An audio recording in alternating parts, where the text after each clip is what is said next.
Hello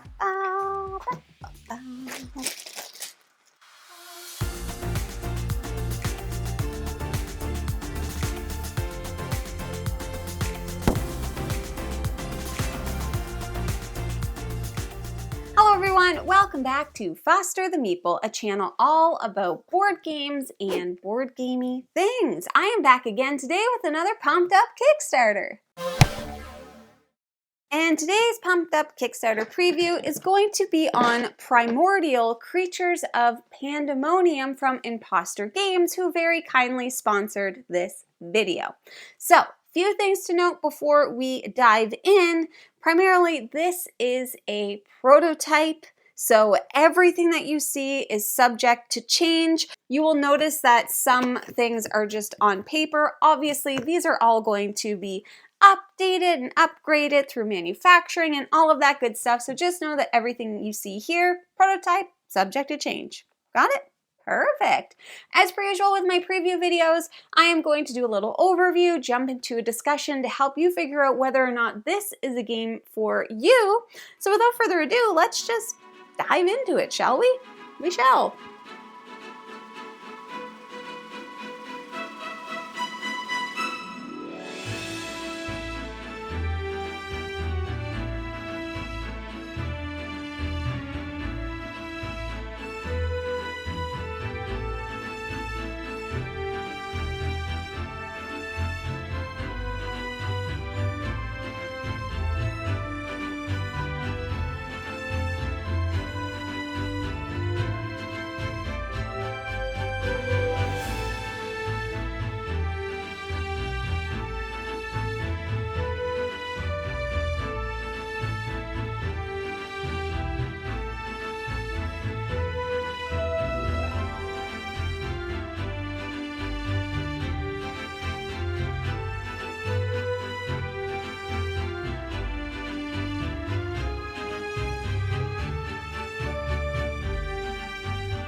All right, my friends, let's dive into it. So, Primordial Creatures of Pandemonium is a turn-based game that is going to be composed of two phases. There's a spread phase and a purify phase. You're going to be going through the game attempting to earn as much honor as possible, aka victory points, and whoever has the most honor by the end of the game is going to win.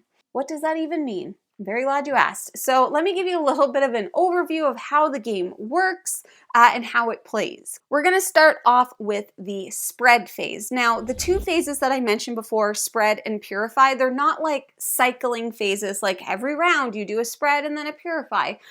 The majority of the game, you're actually going to be playing in what is known as the spread phase, and eventually something's going to happen that will trigger the purify phase. So we'll get into it, but let's just start with that spread phase, shall we? So in this phase, whoever is currently taking the turn is going to be called the active mage, all right? So that's important. During a turn, the active mage can perform actions. Isn't that fun? Which, by the way, all of the actions are optional, and most of them are going to require you to spend some energy. So energy is very important in this game, all right? Resource management, energy management. You need to be mindful of your energy. Just in life in general, I think that's a good tip. So on the very first turn of the game, you actually have to do one specific action, and that is you have to place your mage on a landscape tile because you are not on a location. You gotta appear somewhere, all right? So the landscape tiles are what make up the board. So you are going to have to put your mage onto a landscape tile. And then from there, you are going to gain some energy. So that is going to be your first turn. You have no choice. Everyone's got to do it. Then moving forward on your future turns, you're going to have some more options available to you. Okay, so there's going to be some once per turn actions that you can do, and then there's going to be some free actions that you can do. So the once per turn actions are going to be, one of them is traverse. And this is essentially your movement, all right? It's what's going to allow you to move from location to location, okay? You're traversing the landscapes. Then another option you have is to study. Study is how you're going to be learning lessons and kind of gaining or increasing your skill level and your intelligence essentially. And then you can also mediate, which is basically study, but it costs more to do it, all right? So if you're like, oh, I really need to get this level up, well, you can both do a study and immediate, it's just you're gonna be paying a little bit more, okay? Then you have a bunch of free actions that you can choose from. So it's probably important for me to tell you that just because it's a free action doesn't mean you don't have to pay for it. There are going to be costs associated with these actions. It just means that you can do the action more than once. It's not like a once per turn type of thing. First thing that you can do is you can tame. And this is a big part of this game because you want to tame creatures. Creatures, primordial creatures of Pandemonium, all right? So you want to tame the creatures. So when you do that, you're actually going to be able to move them to your sanctuary board, all right? So this is your sanctuary board. Everybody's gonna have one. So you're gonna tame your creatures and move them to your sanctuary board. Then you're going to gain honor. And we'll all remember, honor is exactly what you want because honor is victory points, and we all love victory points. So that is kind of the biggest thing about taming the creatures.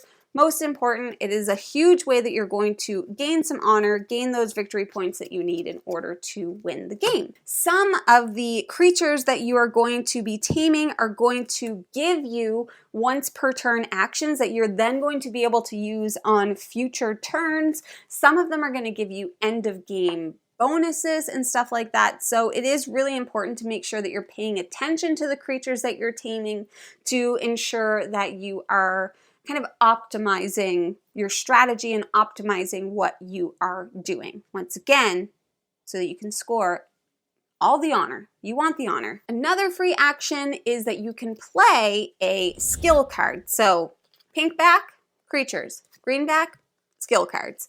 So you can play out skill cards to resolve their bonuses. Everything that you need to know is going to be written right on the card. Strength of the bear, resourcefulness of the mouse. So skill cards are going to be a big part. You can also transmute your energy, your basic energy, into astral energy, which is just better than basic. And nobody wants basic stuff, right? We want cool stuff like astral energy. So that's one of the actions, is to transmute, and then another one is to transform, and you're going to do that by discarding skill cards to gain entropic energy, all right? And 1 honor, and we'll remember, we love honor. Honor is points. Then there's going to be a cleanup step, and then we are going to rinse and repeat. So everybody's going to be taking their turns in that way. So that is the spread phase. It is basically just taking actions, optimizing, getting creatures, playing skill cards, moving across the locations and the land and all of those things. You are building up your game in order to set yourself up to win. Now, like I mentioned, then at some point we're going to trigger the purify phase, and the purify phase is going to happen when the pool of energy is depleted from the entropic spread, which is this card right here. So there's going to be a pool of energy on this, and once that is completed, we are going to flip that card. This is then going to basically be like your timer until the game actually ends, all right? So each player is going to receive an equal amount of turns before the game is over once this gets triggered, just so you know. When we are in this phase, your turns are going to continue just like they did in the spread phase, but there are going to be a couple of differences that you're going to need to note. And obviously this isn't an official how to play, but just so you know, whenever a mage needs to spend that entropic energy, that energy is placed into the column matching their player color. All right, so you're placing it here in those columns. And then also when a creature is tamed, you don't add entropic energy to a landscape tile, which is something that you would typically do in the spread phase. All right, so those are the two main differences, but this is really like the biggest thing is that this is just counting down until the end of the game. One thing I did forget to mention as well is the active mage is going to get a phase shift token that they are going to put up here in the rounds remaining section based on player count. So here for 2 players, here for 3, and here for 4. And every round you're going to be tracking down that way. So the game is going to end when you can't move that tracker any further down this track. Then you're just going to count up your points, count up your honor, and whoever has the most is going to win the game. That is essentially the game in a nutshell. So who is this game for? This game is going to be for people who enjoy things like resource management, tableau building. There is also a communal bag building element that is going to happen. So that is a really cool aspect of this game that is a bit different from really a lot of games that I've played. So there's a communal bag building aspect. So if you enjoy that, you may enjoy this game. If you like a nice magic system, you enjoy a little bit of exploration and of course strategy. So a big part of this game is that you're exploring the lands, you're trying to find different creatures in order to tame them. You are building up your skill level. You are a mage. You want to be doing the magic and taming the creatures, okay? And you're doing that by managing your energy, building out your sanctuary, going up on your lessons in order to learn new things or to gain honor. There's lots of different things that you're going to actually be able to do in this game. The rule set isn't overly cumbersome, so I would say that most people are going to be able to pick up the rules and learn this game pretty easily. However, it is considered a midweight game because of the depth of strategy that's going to go into it. So it might be easy to learn, but it might be a little bit harder to master, all right? So we've got a higher level of strategy that's going to be going into it. You need to focus on balance. That's a big thing. You need to increase your skill, tame creatures to give you better abilities or opportunities to score more honor. So there's just lots of moving parts, okay? Lots of moving parts. There is a lovely handy dandy reference card, which you know we freaking love to see. So that, my friends, is a little bit about Primordial Creatures of Pandemonium. Like I mentioned, this game is on Kickstarter, so I'm going to make sure to put all of the information and everything that you need to know down in the description below. If this sounds like it might be a game for you, definitely consider checking it out. Make sure that you are reading reviews and watching videos and doing all the things that you need to do to make sure that this is a good fit for you. But that is everything that I have for the preview today. Now, if you're interested in buying board games, remember this one we're going to Kickstarter. Other games you can check out at your friendly local gaming store. And for us, that is the Boardroom Game Cafe. If you like what you see, please consider subscribing. I hope to see you again soon. And now I say goodbye. Goodbye.